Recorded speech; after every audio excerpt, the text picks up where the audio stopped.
अस्सलाम वालेकुम students. Previous lecture में हमने डिस्कस किया था अबाउट बैलेंस केमिकल इक्वेशन। आज हम डिस्कस करते हैं स्टोइकियोमेट्रिक कैलकुलेशंस। तो स्टोइकियोमेट्रिक कैलकुलेशन क्या होते हैं? ये ऐसी कैलकुलेशन होते हैं जिसमें हम amount of the reactants and products calculate करते हैं on the basis of balance chemical equation.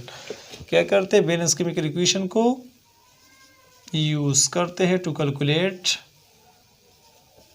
amount of the reactants and products।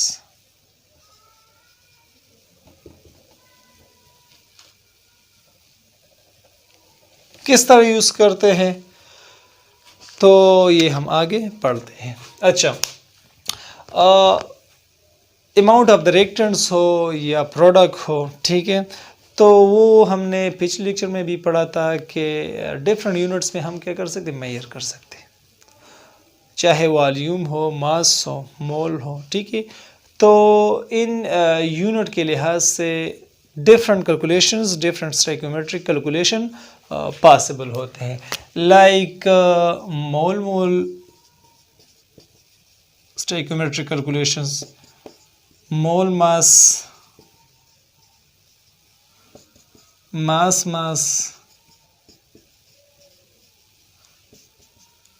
Mole volume etcetera, ठीक है। मोल कैलकुलेशन हो, फॉर एग्जांपल मोल में कोई मतलब अमाउंट ऑफ द रिएक्टेंट दिया हो और वो भी मोल में आप लोगों से डिमांड करता हो सी न्यूमेरिकल में या कैलकुलेशन में, तो उस तरह के कैलकुलेशन पर क्या कहलाएंगे? मोल कैलकुलेशन, ठीक है। और अगर मोल मास हो तो मोल मास में क्या है, या मास में दिया हो मोल में वो रिक्वायर्ड होगा, या मोल में दिया हो तो मास में रिक्वायर्ड होगा, तो इस तरह मोल मास होंगे, ठीक है। इस तरह मास में दिया हो मास मांगते हैं, ठीक है, जो अमाउंट से रिएक्टेंट्स और प्रोडक्ट्स का, तो उसको मास कहेंगे। अगर मोल वॉल्यूम हो, मोल वॉल्यूम में क्या, या वॉल्यूम में दिया हो, अगर मतलब गैसियस के केस में हम वॉल्यूम यूनिट भी यूज़ कर सकते हैं, ठीक है। तो अगर वॉल्यूम में दिए हो और मोल में मांगते हो, या मोल में अमाउंट्स दिए हो वॉल्यूम में मांगते हो, ठीक है, तो उसको मोल वॉल्यूम कहेंगे, ठीक है। तो ये इस बेस पर है कि कौन से यूनिट में आप लोगों को अमाउंट्स दिए हैं और कौन से यूनिट में ये अमाउंट्स मांगते हैं, ठीक है। ये सारे कैलकुलेशन अगर हमने करनी हो तो इसके लिए कुछ जनरल स्टेप्स हमने समझने होंगे। जनरल स्टेप्स वो क्या है? 3-4 जनरल स्टेप्स हैं to calculate stoichiometric calculations. First of all, जो भी प्रॉब्लम हो, कैलकुलेशन हो, न्यूमेरिकल हो, और इसमें आप लोगों ने अमाउंट ऑफ द रिएक्टेंट्स और प्रोडक्ट्स कैलकुलेट करना हो, तो आप लोगों को बैलेंस केमिकल इक्वेशन क्या करना चाहिए, लिखना चाहिए, समझना चाहिए, ठीक है। तो फर्स्ट ऑफ ऑल क्या है? Right correct balance chemical equation, क्योंकि हमने कैलकुलेट बैलेंस केमिकल इक्वेशन ही के बेस पर करने हैं, ठीक है। तो ये करेक्ट आप लोगों ने लिखना चाहिए, ठीक है। सेकंड स्टेप क्या है? सेकंड स्टेप ये है कि अगर अमाउंट्स आप लोगों को वॉल्यूम में दिए हो, मास में दिए हो, किसी भी यूनिट में आप लोगों को ये अमाउंट्स दिए तो उनको आप लोगों ने फर्स्ट मोल्स में कन्वर्ट करना है। फर्स्ट क्या करना है? Convert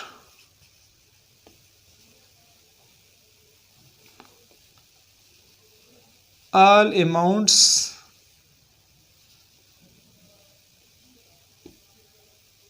in other units to mole। क्या करना है?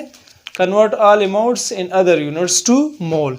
जो भी अमाउंट आप लोगों को दिया हो, चाहे रिएक्टेंट्स का और प्रोडक्ट्स का, और वो अदर यूनिट्स में हो, चाहे वॉल्यूम है या मास में हो, तो आप लोगों ने फर्स्ट ऑफ ऑल इसको क्या करना है? मोल में कन्वर्ट करना है। क्या करना है? मोल में, क्योंकि जो कैलकुलेशन होगी वो मोल के बेस पर होगी, और जो बैलेंस केमिकल इक्वेशन है उसमें कोएफिशिएंट जो होते हैं वो भी क्या करते हैं?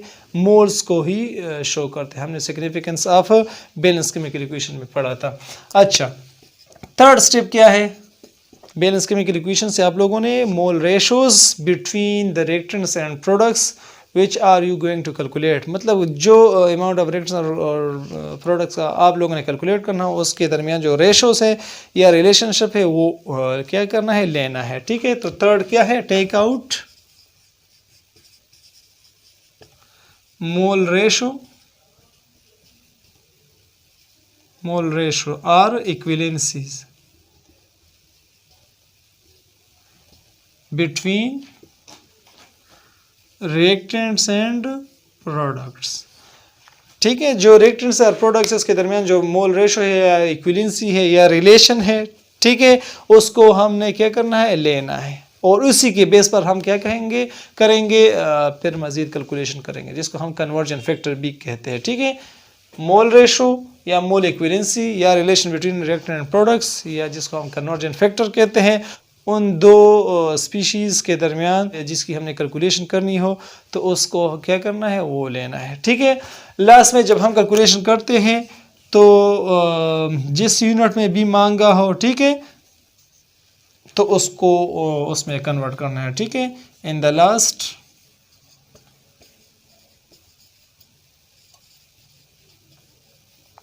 Convert the amount of reactant or product into desired or required unit। ठीक है, अगर मोल मोल कन्वर्जन हो तो उसमें मोल में रिजल्ट आएगा, ज़रूरत नहीं है कन्वर्जन की, ये 4 स्टेप की ज़रूरत नहीं। अगर मोल मास और मास में आप लोगों को रिजल्ट चाहिए तो फिर मोल्स को आप लोगों ने मास में कन्वर्ट करना होगा। ठीक है, अगर वॉल्यूम में हो तो आप लोगों ने फिर वॉल्यूम में इसको कन्वर्ट करना होगा। ठीक है, तो फर्स्ट स्टेप क्या हो गया, आप लोगों ने राइट बैलेंस केमिकल इक्वेशन लिखना है। ठीक है, फिर आप लोगों ने क्या करना है, जो भी अमाउंट्स मौजूद हो अदर देन मोल यूनिट में, तो उसको आप लोगों ने मोल में चेंज कन्वर्ट करना है। थर्ड स्टेप ये है कि जो बैलेंस केमिकल इक्वेशन है तो इसमें जो रिएक्टेंट्स और प्रोडक्ट्स की कैलकुलेशन करनी हो तो उसका आपस में जो रिलेशनशिप है या जो इक्विवेलेंसी मोल इक्विवेलेंसीज है उसको आप लोगों ने क्या करना है, लेना है। लास्ट स्टेप में जो अमाउंट्स आप लोगों को जिस यूनिट में मांगे हो तो उसमें आप लोगों को क्या करना है, कन्वर्ट करना है। तो इन स्टेप्स को एक्सप्लेन करते हैं through simple example, like 2 mole of hydrogen जब रिएक्शन करते हैं विद 1 मोल ऑफ ऑक्सीजन के साथ तो हमें देते हैं 2 मोल ऑफ वाटर देते हैं। ठीक है, इससे पहले कि हम ये डिस्कस कर ले, ठीक है, इनमें से मतलब इस रिएक्शन से जो मोल रेशो है या मोल इक्विवेलेंसीज है बिटवीन रिएक्टेंट्स और प्रोडक्ट्स वो हम निकाल लेते हैं। इसमें है कि 2 मोल ऑफ हाइड्रोजन जब रिएक्शन करते हैं विद 1 मोल ऑफ ऑक्सीजन के साथ तो हमें देते हैं 2 मोल ऑफ वाटर देता है। ठीक है, इक्विवेलेंसीज क्या है बिटवीन हाइड्रोजन एंड वाटर क्या है, 2 मोल ऑफ हाइड्रोजन हमें देते हैं 2 मोल ऑफ ऑक्सीजन, इसका मतलब है 1 मोल, यानी अगर हम इसको सिंप्लीफाई कर ले 1 मोल ऑफ हाइड्रोजन हमें देता है 1 मोल ऑफ वाटर देते हैं। ठीक है, इस तरह अगर हम ऑक्सीजन और वाटर के दरमियान देख ले तो 1 मोल ऑफ ऑक्सीजन हमें देता है 2 मोल ऑफ वाटर। ठीक है, इसके अलावा रिएक्टेंट्स के दरमियान भी हो सकता है 2 मोल ऑफ हाइड्रोजन जब रिएक्शन करते हैं विद 1 मोल ऑफ ऑक्सीजन के साथ तो हमें देता है 2 मोल ऑफ वाटर। तो ये इक्विवेलेंसी है या रिलेशन है बिटवीन रिएक्टेंट्स और प्रोडक्ट्स के दरमियान। ठीक है, इन इक्विवेलेंसीज को या कन्वर्जन फैक्टर को या मोल रेशियोज को हम क्या करेंगे, मज़ीद कैलकुलेशन के लिए यूज़ करेंगे। जो भी जिस रिएक्टेंट्स का जो रिएक्टेंट का अमाउंट दिया हो और प्रोडक्ट का चाहिए होता है तो उनके दरमियान हमने फिर इनमें से कोई रेशो यूज़ करनी होती है। फॉर एग्जांपल अगर मोल मोल कैलकुलेशन हो, एग्जाम हाइड्रोजन के दिया हो कि 10 मोल ऑफ हाइड्रोजन हमें कितने मोल ऑफ हाइड्रो वाटर देता है, गिवन क्या है, मोल ऑफ हाइड्रोजन कितने हैं, 10 मोल है। तो रिक्वायर्ड क्या है, रिक्वायर्ड है कि मोल ऑफ वाटर के कितने प्रोड्यूस होंगे। ठीक है, मोल ऑफ H2O। ठीक है, मतलब मोल मोल कन्वर्जन है। तो अगर हम देख ले स्टेप्स में देख ले तो पहले तो बैलेंस केमिकल इक्वेशन ये क्या है, करेक्ट है, हमने लिखा है। ठीक है, ये बैलेंस बराबर है। ठीक है, इसके बाद देख ले अगर अमाउंट अदर देन क्या हो मोल में मौजूद हो तो उसमें क्या उसको क्या करना है, मोल में कन्वर्ट करना है। ठीक है, लेकिन इधर अगर हम देख ले 10 मोल्स मोल में दिए हैं तो उसकी कन्वर्जन की ज़रूरत नहीं है।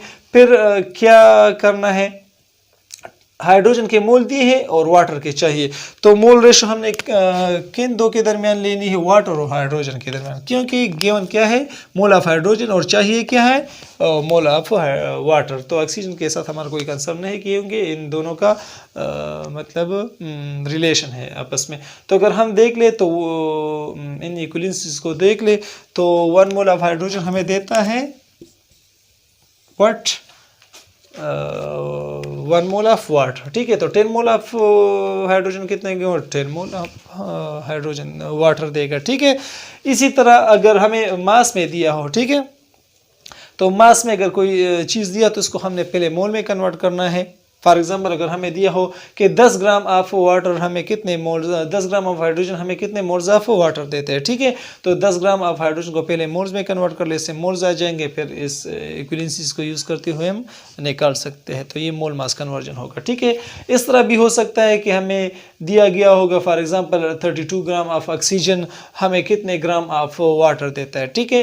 तो अगर हम देख ले इसके दरमियान रिलेशन क्या है, 1 मोल ऑफ ऑक्सीजन देते हैं 2 मोल ऑफ वाटर। हमने कौन सा ये वाला फिर यूज़ करना है, ये वाला रिलेशन यूज़ करना है, ठीक है। अगर ऑक्सीजन का दिया हो फॉर एग्जांपल कितने, अगर हमें दिया हो कि 32 ग्राम ऑफ ऑक्सीजन हमें कितने ग्राम ऑफ वाटर देता है, ठीक है। तो 32 ग्राम ऑफ ऑक्सीजन को पहले आप लोगों ने क्या करना है, मोल्स में कन्वर्ट करना है। मोल्स का फार्मूला आप लोगों के पास है, N = mass in gram divide by molar mass. तो ऑक्सीजन का मोलर मास क्या है, ये O2 है, तो ये हो जाएगा 32, मतलब 32 ग्राम डिवाइड बाय 32 ये क्या 1 मोल हो जाएगा, ठीक है। तो इसको पहले आप लोगों ने मोल में कन्वर्ट करना है, फिर इसको यूज़ करते हैं, मतलब 32 ग्राम से क्या आता है, 32 ग्राम से 1 मोल ऑफ ऑक्सीजन आता है, तो 1 मोल ऑफ ऑक्सीजन हमें 2 मोल ऑफ वाटर देता है, ठीक है। तो इस तरह हम कैलकुलेट कर सकते हैं, क्लियर। अच्छा, बाज़ वक़्त गैसेस में मौजूद है, मतलब गैसेस अगर रिएक्टेंट मौजूद है तो बनिस्बत मास यूनिट में मेजर करना क्या थोड़ा मुश्किल होता है। इसको अगर हम वॉल्यूम यूनिट में मेजर कर ले तो वो कन्वीनियंट होता है, इजी और कन्वीनियंट होता है। तो उसको हम पहले अगर वॉल्यूम में दिया गया हो तो उसको हमने मोल्स में कन्वर्ट करना होता है, ठीक है। और मोल्स का जो फार्मूला है वो हमने डिस्कस किया था, mole is equal to number of mole is equal to volume and dm cube divide by molar volume, ठीक है। तो उस रिलेशन से हम क्या कर सकते हैं, वो कैलकुलेट कर सकते हैं, क्लियर। तो ये था little about the stoichiometric calculations.